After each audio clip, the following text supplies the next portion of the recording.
오늘 누가복음 말씀인데요. 오늘 누가복음 9장 말씀입니다. 그래서 9장 18절부터 오늘 좀 읽어보려고 해요. 18절부터 23절까지 말씀을 같이 읽고 오늘 말씀을 같이 생각해 보겠습니다. 18절 제가 먼저 읽고 한 절씩 교독하면서 그렇게 읽겠습니다. 예수께서 따로 기도하실 때에 제자들이 주와 함께 있더니 물어 이르시되 우리가 나를 누구라고 하느냐? 대답하여 이르되 세례 요한이라 하고 더러는 엘리야라 더러는 옛 선지자 중에 한 사람이 살아났다 하나이다. 예수께서 이르시되 너희는 나를 누구라 하느냐? 베드로가 대답하여 이르되 하나님의 그리스도 시인이다 하니 경고하사 이 말을 아무에게도 이르지 말라 명하시고 이르시되 인자가 많은 고난을 받고 장로들과 대제사장들과 서기관들에게 버림받아 죽임을 당하고 제3일에 살아나야 하리라 하시고 또 무리에게 이르시되 아무든지 나를 따라오려거든 자기를 부인하고 날마다 제 십자가를 지고 나를 따를 것이니라. 아멘. 말씀을 저희들이 듣기 전에 한 가지 질문을 한번 해보려고 해요. 우리의 행복이 어디로부터 오는가? 그 행복의 기준은 무엇인가? 그래서 우리는 행복한가? 그런 질문을 한번 던지면서 이 말씀을 좀 생각해 보려고 해요. 여러분은 행복하신가요? 인간은 모두 다 행복을 위해서 그렇게 살고자 하는 욕망들이 다 있는 것 같아요. 그래서 그 행복을 쫓아 살아가기 위해서 무언가를 성취하고 또 쟁취하고 또 무언가를 소유하는 것을 따라서 그렇게 행복을 소유하려고 하는 그런 인간의 어떻게 보면 자연스러운 욕망들이 인간 안에 다 있다고 생각합니다.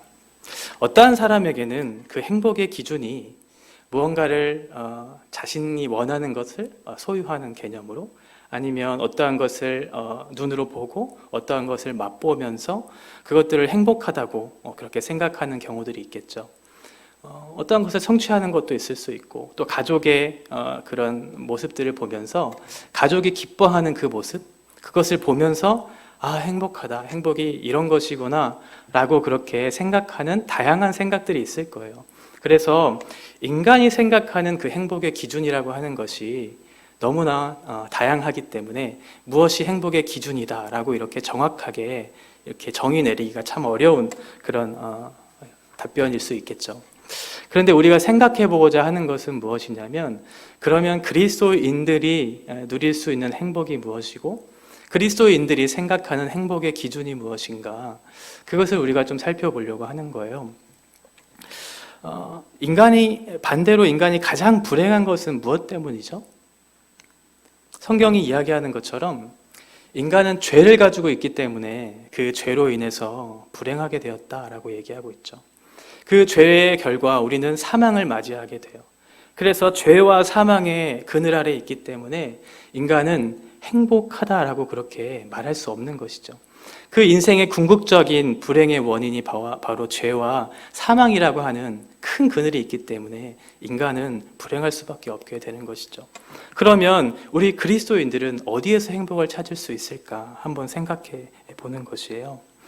오늘날 우리 그리스도인들에게 가장 행복할 수 있는 근거가 무엇인가?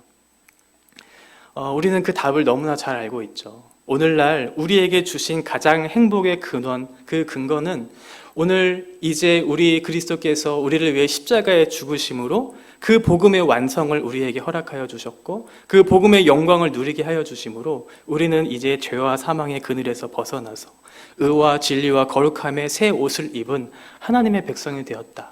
그렇기 때문에 우리는 참된 만족과 행복을 그 안에서 누릴 수 있게 된 것이죠. 비록 여전히 가난할 수 있어요. 외적으로 상황이 변하지 않을 수 있어요.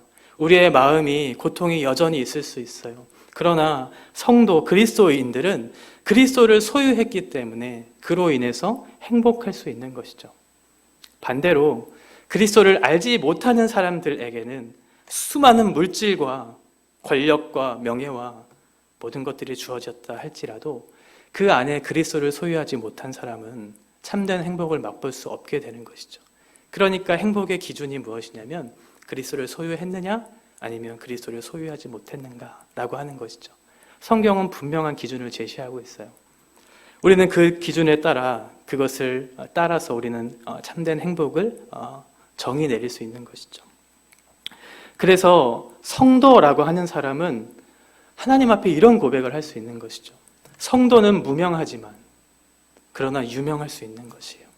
죽음의 위기의 속에서도 우리는 참된 생명을 가졌다라고 고백할 수 있는 것이죠.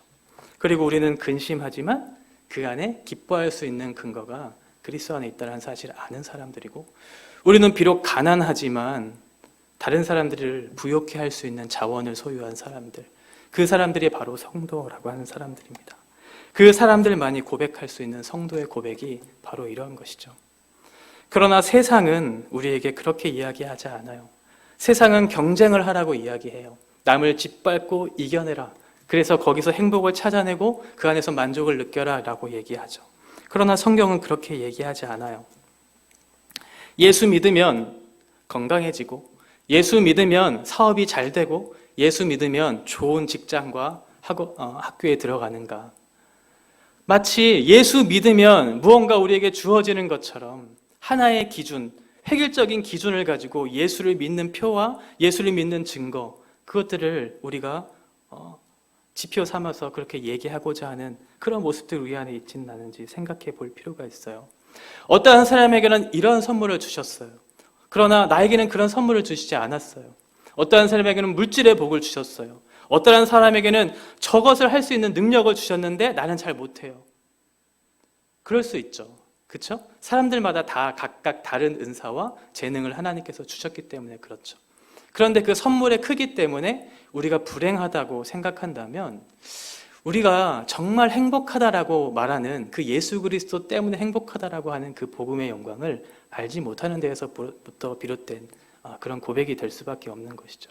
왜냐하면 우리가 하나님 안에서 기뻐하고 하나님 안에서 행복을 누릴 수 있다라고 얘기하는 것은 다른 사람들이 가지고 있는 것들을 내가 가지지 못했기 때문에 서로 비교하며 상대적인 박탈감을 느끼며 행복을 정의하지 않기 때문에 그렇죠.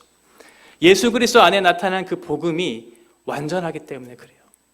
우리에게 가장 좋은 것을 주셨고, 우리의 근본적인 문제, 우리의 가장 우선적으로 해결해야 될 문제에 대해서 예수 그리스도께서 그 복음의 영광을 나타내 보여주셨기 때문에 우리는 그 안에서 만족할 수 있고 기뻐할 수 있는 것이죠. 그런데 세상은 자꾸만 그것을 속이려고 하는 것이에요. 그 원리를 따라 사는 것이 참된 행복이 아니라고 얘기해요. 그래서 어떤 힘을 가져서 어떤 힘의 논리로 다른 사람들을 지배하는 방식으로, 그래서 세상으로부터 인정을 받는 방식으로 내가 예수 믿는 표를 얻었다라고 얘기하고 싶은 거예요. 그래서 다른 사람들보다 더 뛰어난 어떤 능력을 가지고 세상을 변화시키고자 하는 거짓된 속임수에 많은 그리스도인들이 속고 있는 것이죠. 오늘 베드로가 예수님께 책망받았던 이유가 바로 거기에 있었어요. 베드로는 복음에 대한 이해, 복음에 대한 믿음이 아직 선명하게 자리 잡지 못했기 때문에 예수님 앞에 책망을 받았던 것이죠. 지금 예수님과 제자들은 빌립보 가이사라라고 하는 그 지역에 머물고 있어요. 그런데 예수님께서 제자들에게 질문하는 것이죠. 세상의 사람들이 나를 누구라고 얘기하느냐라고 그런 질문을 해요. 그래서 제자들이 이야기하죠. 어떠한 사람은 세례 요한이라고도 하고, 어떠한 사람은 엘리야라고도 하고, 예레미야라고도 합니다. 그리고 또 선지자 중에 한 사람이라고도 얘기하는 사람들이 있습니다 라고 그렇게 대답하죠. 그런데 예수님은 그 대답에 대해서 아무런 반응을 하지 않으세요. 마음에 안 들었었던 거죠. 그래서 다시 한번 묻는 거예요. 그런데 너희들은 나를 누구라고 생각해? 라고 질문을 하는 것이죠. 그때 베드로가 이렇게 얘기합니다. 마태복음에서는 이렇게 얘기해요. 주는 살아계신 하나님의 아들이십니다. 주는 그리스도시고 살아계신 하나님의 아들이십니다 라고 그렇게 얘기해요. 마가복음에서는 주는 그리스도십니다 라고 그렇게 짧지만 아주 명확한 답변을 하죠. 그런데 오늘 누가복음에서는 하나님의 그리스도라고 얘기해요. 아주 독특한 표현을 하고 있죠. 하나님의 그리스도. 누가복음에서만 소유격을 사용하고 있어요. 소유격을 사용한 이유는 이거예요. 그러니까 하나님께서 보내신 자가 바로 그리스도시다라고 하는 거예요. 그러니까 하나님의 주권에 대한 생각, 그것을 더 강조하기 위해서 여기 누가복음에서는 소유격을 사용한 것이죠. 그러니까 예수님께서 이 땅에 오신 이유는 하나님의 부르심을 받았고 하나님의 뜻을 수행하기 위한 존재다라고 하는 그런 메시아로 오셨다라고 하는 것을 강조하기 위해서 하나님의 그리스도십니다라고 사도 베드로를 통해 고백하게 하신 것이죠. 이 고백의 근거 위에 예수님께서 마음에 들어 하셔서 이제 그런 칭찬을 하시는 거죠. 너의 신앙의 고백 위에 내가 교회를 세우겠다고 얘기하시죠.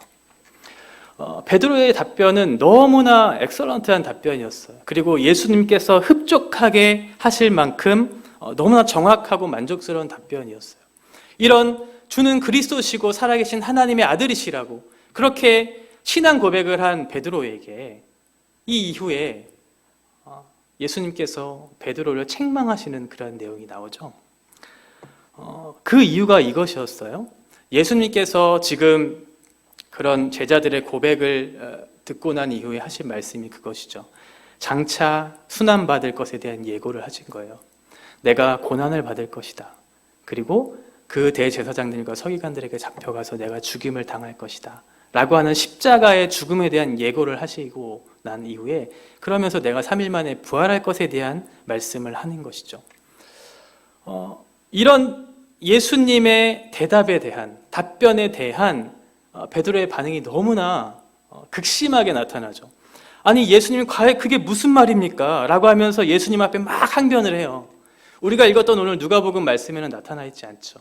그런데 마태복음 16장에 보면 또 마가복음 8장에 보면 베드로가 예수님에게 나아가 예수님을 불러서 막 항변하는 그런 장면이 나오거든요.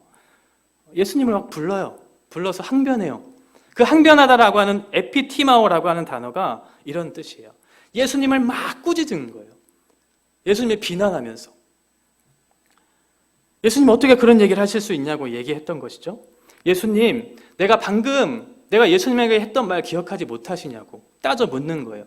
나는 분명 하나님의 그리스도라고, 당신이 주는 그리스도시고 살아계신 하나님의 아들이라고 내가 분명하게 얘기하지 않았습니까? 그런데 왜 그런 이상한 소리를 하는 것입니까? 라고 꾸짖고 비난하듯이 예수님을 불러다가 얘기하는 거예요.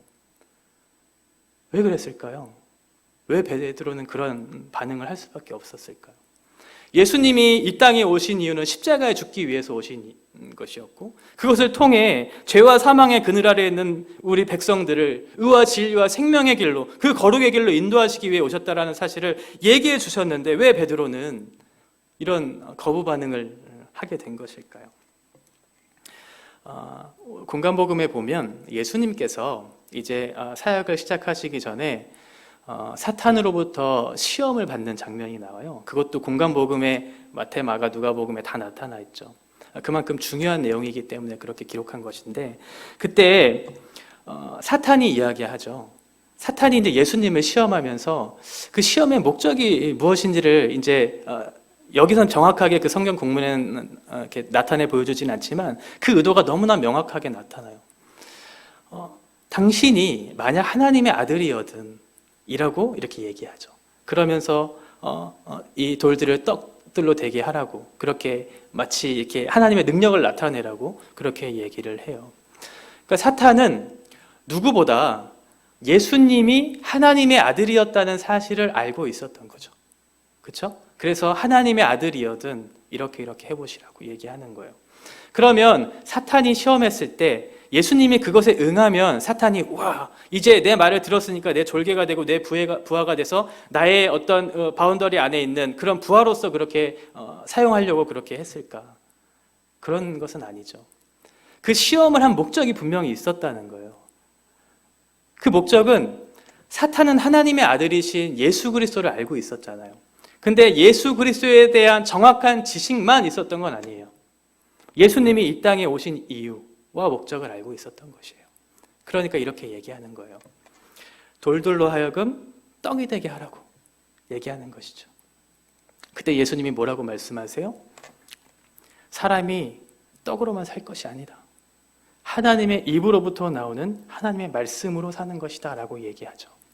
그 사탄의 의도는 이것이었어요. 당신은 하나님의 아들입니다. 그러니까 당신이 왜 십자가에 죽으시면서까지 그 목적을 달성하기 위해서 이곳에 오셨는가? 왜 굳이 그것을 하려고 하십니까? 하지 마십시오라고 하는 거예요, 사탄은. 그래서 예수님께서는 그거 아니다. 떡으로만 사는 것이 아니라 하나님의 말씀대로 사는 것이 하나님이 보내신 이유고 그것을 순종하며 살아가는 것이 바로 내 임무다라고 하는 것을 사탄에게 얘기해 주는 거예요. 더 이상 시험하지 못하도록 얘기하는 것이죠. 당신은 하나님의 아들이 아니라고, 무엇 때문에 십자가를 지고 고난을 받으시려고 하시냐고 그렇게 계속 얘기하는 것이죠. 오늘날 성도들은 어떤가? 예수님 믿고 복 받았어. 예수님 믿고 내가 물질을 많이 소유하게 됐어. 내가 예수님 믿고 건강을 소유하게 됐어. 라고 이렇게 얘기하는 사람들이 있죠. 그러니까 예수님을 믿음으로 인해서 주어지는 어떤 힘, 그것으로 인해서 나의 어떤 삶의 만족을 느끼고 세상을 변화시켜 가려고 하는 그런 마음들이 이 세상에 사람들은 있는 것이에요. 그래서 내가 어떤 행위를 함으로 인해서 내가 예수님으로부터 뭐 받았어 라고 하는 그런 보상에 대한 원리로 이 복음을 이해했던 것이죠. 내가 예수님 믿으니까 돈이 나에게 많이 주어지더라. 예수님 믿으니까 내가 건강이 회복되더라. 물론 그것이 우리가 부정할 수 있는 것은 아니지만 예수를 믿기 때문에 그런 것이다 라고 하는 것은 굉장한 오류가 있는 것이죠. 그러면 예수를 믿는 모든 사람은 물질의 소유를 가져야 하고 건강해야 하고 아픔이 없어야 하고 좋은 학교에 들어가고 직장을 얻어야 하는가? 그렇지 않죠. 예수 믿는 사람들 중에 힘을 다해서 자신의 물질과 몸으로 하나님 앞에 헌신하고 수고하고 믿음으로 기도하는 그런 사람들 중에서도 여전히 고통받고 가난하고 헐벗는 그런 사람들이 존재하기 때문에 그래요. 그래서 어떤 획일적인 기준을 가지고 예수님 믿으면 우리는 이렇게 될 것이다 라고 하는 그런 보상으로, 행위에 대한 보상으로 이 복음을 설명한다면 그 사람은 아직 복음이 무엇인지 알지 못하는 사람이에요. 예수 그리스도 안에 있는 그 복음의 영광이 무엇인가, 그 안에 완전하게 이루신 우리에게 주시고자 하시는 그 근본적인 생명이 무엇인지에 대한 이해가 없기 때문에 자꾸 다른 것을 구하게 되는 것이죠. 베드로의 고백이 바로 이거였어요. 사탄의 유혹과 같았죠. 그래서 예수님은 네가 하나님의 일을 생각하지 않고 사람의 일을 생각한다고 얘기하는 것이죠. 하나님의 뜻은 그것이 아닌데 왜 자꾸 사람의 일을 하는 것이냐라고 얘기하는 거예요. 성도들은 자기를 부인하고 자기 십자가를 지고 예수를 따르는 그런 사람들이죠. 여기 자기를 부인하고 또 십자가를 지고 예수님을 따른다라고 하는 세 가지 동사가 있죠. 부인하고 지고 따른다. 이 모든 동사가 명령형으로 되어 있어요. 그러니까 예수 믿는 예수 믿는 사람들은 이것을 해도 되고 안 해도 되고 하는 그런 문제는 아니었던 거죠. 자기를 부인하는 것과 십자가를 지는 것과 예수 그리스도를 따라가는 그 모든 것은 마땅히 성도로서 해야 할 책임과 의무라는 사실을 기억해야 한다는 것이에요. 그리고 여기 쫓으라라고 하는 그 말은 날마다 쫓으라고 하는 그 말은 현재 시제로 쓰여졌어요. 그러니까 예수님께서 자기를 부인하고 십자가를 지신 그 길, 첫 번째 그 스타트를 끄는 예수님을 따라서 그 믿는 모든 성도들이 시대와 시대를 이어서 날마다 지속적으로 지금까지 계속해서 이어져야 한다는 사실을 우리에게 말해주고 있는 것이죠. 베드로는 아주 탁월한 고백을 했잖아요. 주는 그리스도시고 살아계신 하나님의 아들이십니다 라고 하는 탁월한 고백을 했어요. 베드로는 예수님에 대한 분명한 지식을 가지고 있었던 사람이에요. 그리고 그 고백은 진심이었어요. 그런데 예수님께서 책망하신 이유는 단 하나 그거였어요. 예수님이 오신 이유, 그것을 모르고 있었던 거죠. 그리고 하나님의 뜻이 무엇인지를 모르고 있었기 때문에 예수님의 책망을 가지고 받았던 거예요. 베드로가 생각했던 건 이거예요. 종교를 가지고 세상에 있는 것들에 대한 보상을 받고 거기에 대해서 영광을 취해야 하는데 왜 예수님께서 십자가에 죽으셔야 하냐고 따져 물었던 것이죠. 세상에서 이 목적을 성취하기 위해서 예수님을 이용해야 하는데 왜 예수님이 왜 안 계시고 왜 십자가에 죽으시냐고 따져 묻는 거예요. 베드로는 예수님이 그렇게 십자가에 죽고 그 고난의 길을 걸어간다면 베드로도 그 길을 걸어가야 한다는 사실을 알았기 때문에 그게 싫었던 것이죠. 왕으로 오신 그래서 영광을 받으시기 합당하신, 그래서 굳이 그 길을 걷지 않으셔도 된다라고 하는 그런 사탄의 은밀한 유혹과 같이 베드로도 그렇게 생각했던 거예요. 왜 굳이 그 길을 걸어가시려고 하십니까? 안 가도 되지 않습니까? 라고 하는 것이죠. 그러니까 예수님께서 사탄아 내 뒤로 물러가라 라고 하는 베드로에게 책망을 하셨던 것이에요. 제가 첫 번째 여러분들에게 질문했던 것이 여러분 정말 행복하신가요? 라고 하는 질문이었잖아요.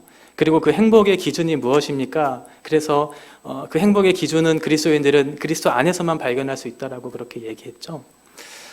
제가 한 가지 더 질문을 하려고 해요. 그 질문은 무엇이냐면 너무나 흔한 질문이고 여러분들이 아마 많이 받으셨을 질문일 텐데 이거예요. 여러분 복음이 무엇이냐고 묻고 싶은 거죠. 제가 여러분들에게 묻고 싶은 건 여러분 복음이 무엇이에요? 라고 하는 거예요. 저는 기독교인들, 우리 우변동교에 있는 성도들 뿐만 아니라 많은 기독교인들을 만났을 때 대부분 이 질문들을 빠지지 않고 합니다. 복음이 무엇인가? 복음에 대한 이해를 가지고 있는가? 복음에 대한 믿음을 가지고 있는가? 라고 하는 질문들을 빠지지 않고 하는 것 같아요. 저는 그 사람이 어떠한 직업을 가지고 있고 얼마나 많은 부를 소유하고 있고 어떠한 좋은 학교에 나왔는지 전혀 관심이 없어요. 별로 중요하지 않기 때문에 그렇거든요. 그런데 저는 정말 중요한 것은, 제가 정말 궁금한 것은 그 사람이 그리스도 예수 안에 있는 그 복음의 능력, 복음에 대한 이해, 복음에 대한 믿음이 있는가라고 하는 것이죠. 여러분은 복음에 대한 이해를 가지고 있습니까? 그래서 그 복음에 대한 이해로 말미암아 내가 왜 이 땅에 왔는지, 내가 왜 이곳에 서 있는지, 내가 무엇을 위해 살아가야 하는지에 대한 분명한 이유를 말할 수 있는가라고 하는 것이에요. 내가 왜 이곳에 있는지 알지 못하고 내가 무엇을 위해서 살고 있다고 말하지 못한다면 그것은 복음을 모르기 때문에 그렇게 되는 것이죠. 복음에 대한 이해, 그 믿음이 없다면 우리가 아무리 많은 것들을 소유한다 할지라도 베드로와 같은 잘못된 고백을 하게 되는 것이에요. 십자가는 언제나 세상과 하나님이라고 하는 두 갈림길에서 경계에 서서 우리에게 요구합니다. 십자가를 기준으로 그 경계를 넘어서서 하나님 나라로 갈 것인가? 아니면 그 경계 앞에 서서 세상에 있는 것들을 누리고 그곳에 있는 가치와 목적을 딱 정해놓고 이 가치와 목적을 이루기 위해서 하나님을 이용하다가 내가 이것을 성취하기 위한 목적으로 하나님을 사용하고 있지는 않는지, 결국 자기의 만족과 자기의 영광을 위해서 살고 있지는 않는지 우리는 생각해 봐야 합니다. 십자가의 목적은 하나님의 형상으로 아름답게 지음받은 그 사람이 하나님의 형상으로의 회복을 우리에게 주시기 위한 것이었어요. 죄와 사망의 그늘에서 벗어나 의와 진리와 거룩함을 입은 새 사람으로 우리를 변화시켜 주셔서 성도가 무엇인지, 그래서 성도가 자랑하고 성도가 영광받고 그 성도가 자랑하는 그 영광의 복음이 무엇인지를 깊이 깨달아 아는 것, 그래서 하나님의 뜻을 따라 살기를 작정하고 그 안에서 주님 안에서 만족을 누리는 그 삶을 누리기를 원하시는 것이죠. 십자가는 우리에게 건강과 물질과 명예와 그 지위를 주기 위해 선택된 것이 아니에요. 가장 근본적이고 가장 우선적으로 우리에게 주시고자 하시는 그것을 주기 위해 우리에게 오신 것이죠. 베드로는 그것을 놓치고 있었던 것이죠. 베드로는 열심히 있었어요. 그리고 예수님에 대한 바른 지식도 있었고요. 그런데 예수님이 오신 이유를 알지 못했어요. 그분이 왜 오셨는지에 대한 명확한 이해가 없었기 때문에 그렇죠. 우리가 그리스도 앞에 우리를 부르신 이유, 그 목적, 그것들에 대한 분명한 이해와 지식이 없다면 이 말씀을 통해서 우리의 신앙의 고백을 다시 한번 확인해 봤으면 좋겠어요. 여러분들 복음을 정말 알고 있는지, 그 복음에 대한 이해와 믿음이 여러분들 안에 있는지 다시 한번 생각해 보셔야 합니다. 십자가를 거치지 않고서는 결코 이 해답을 찾을 수 없거든요. 세상 안에 가치와 목적을 두고 이것을 이루기 위한 수단으로 하나님을 찾고 있다면 십자가를 아직 거치지 않은 거예요. 우리는 반드시 이러한 작업을 해야 하는 것이죠. 그리고 또 하나 마지막으로는 날마다 나를 따르라고 하는 예수님의 말씀과 같이 우리 안에 이제 머물러 있는 그 복음의 영광이 다음 세대로 넘어갈 수 있도록 우리가 수고하고 희생하고 헌신하는 일들이 우리 교회 안에 있어야 한다는 것이에요. 예수 그리스도의 십자가에는 수많은 눈물과 희생과 헌신과 아픔이 있었어요. 그리고 그를 따르는 수많은 성도들의 희생과 헌신과 기도로 인해서 지금 우리까지 온 것이에요. 그래서 우리가 이 자리에 있게 된 것이죠. 그러니 우리에게는 당연히 그 바톤을 이어받아서 다른 사람들에게 넘겨줘야 할 책임이 있는 사람들이에요. 그래서 복음을 누리려고만 하는 것은 잘못된 태도죠. 예수 그리스도께서 우리에게는 명령하셨기 때문에 그래요. 자기를 부인하고 자기 십자가를 지고 날마다 예수 그리스도를 따르라 라고 우리에게 말씀하셨기 때문에 그래요. 그리고 그것이 주님이 걸어가신 길이기 때문에 그렇고 그것이 진짜 영광된 길이기 때문에 우리에게 말씀하시는 거예요. 사탄은 자꾸 안락하라고, 편안하라고, 괜찮다고, 이 세상에 있는 가치와 목적, 그거 이루면서 살아가라고 그렇게 우리를 거짓 속임수로 우리를 유혹하지만 예수님은 그렇게 말씀하신 적이 없어요. 우리의 마음을 다해서 그리스도께서 걸어가신 그 길, 비록 그것이 힘들 수 있고 어려울 수 있지만 그것이 과연 우리에게 무언가를 가져다주는 그런 보상이 될 수 있지는 않겠지만 예수님께서 걸어가신 그 길이야말로 바로 영광된 길임을 기억하면서 그 복음의 영광과 복음에 대한 이해와 믿음이 우리 안에 있어서 그 길을 따라가는 참된 신자로서의 길을 걸어가기를 간절히 바랍니다.